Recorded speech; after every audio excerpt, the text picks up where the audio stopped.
Latin America is a vast and diverse region. From the large industrial areas of Mexico, through the megacities of southeastern Brazil, to the vast agricultural regions of Argentina and beyond.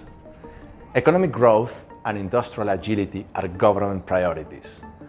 5G will play a central role in regional development through enhanced mobile broadband, fixed wireless access, the Internet of Things, and Industry 4.0. But it will require spectrum capacity to drive these 5G applications.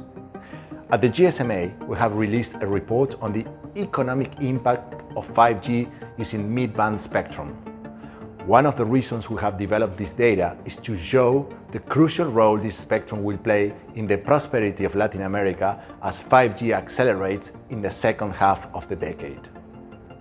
Mid-band 5G can contribute $41 billion to the regional economy in 2030, or 0.5% of GDP, if it gets full support from the governments on spectrum.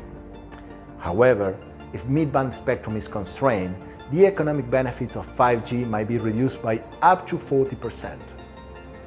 To unleash the full power of 5G, governments will need to make an average of 2 GHz of mid-band spectrum available for licensed 5G, an addition of more than 1 GHz of what has been assigned or is planned today. With the right policies, 5G will accelerate economic development in our region. Its benefits to industries such as manufacturing, retail, healthcare, education, and public administration, including smart cities, can start a new wave of economic growth.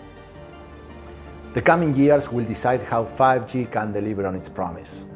Spectrum is required to deliver fast and affordable services, and government and industry need to work together on this to ensure that 5G can power a new phase of economic growth throughout Latin America and the Caribbean.